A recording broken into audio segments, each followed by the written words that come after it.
of America where anyone who has access to weapons can choose to start a war. Then the third problem is breakdown of authority or institutions. What kept the country together was the fact that people believed that the elites in power knew what they were doing and cared about the well-being of the nation and of the people, okay? But recent events have shown this isn't true, okay? So for example, the wars in Afghanistan and Iraq. Well, why did America fight these wars? For no reason. Then you had the 2008 financial crisis, where the banks basically stole from the nation, stole from the poor, and kept the money.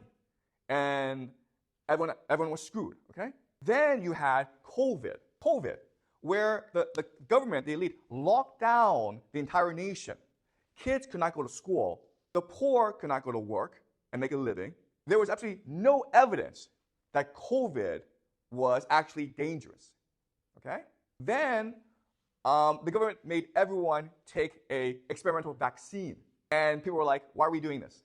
Elite actions over the past 20 years have made people cynical of power.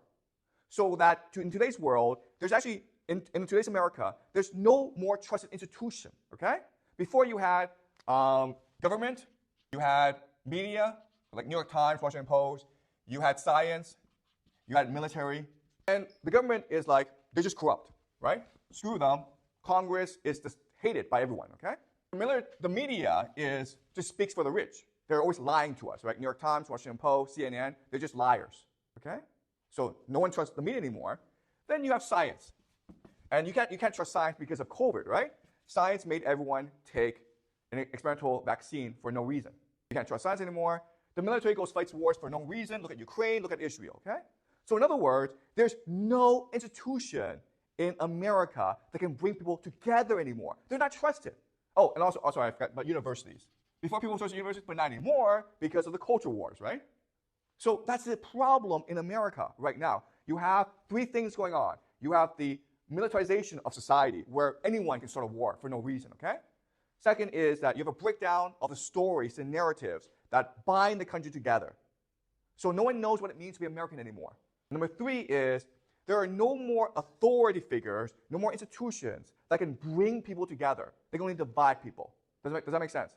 Okay? And this is getting worse. So we've seen the government fall, the media fall, the science fall, military fall, universities. But there's also the justice system, right? The courts.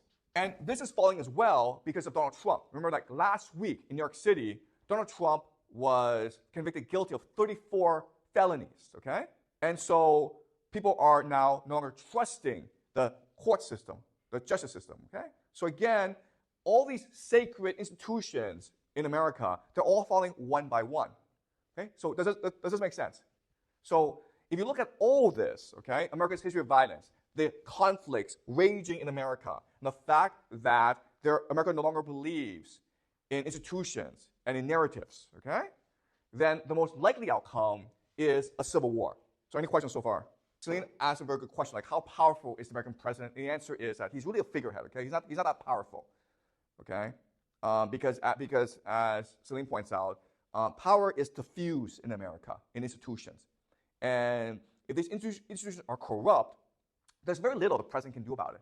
And that's why this year, in November 2024, we will see the lowest turnout, one of the lowest turnouts of voters in American history because people just give up, okay? Right?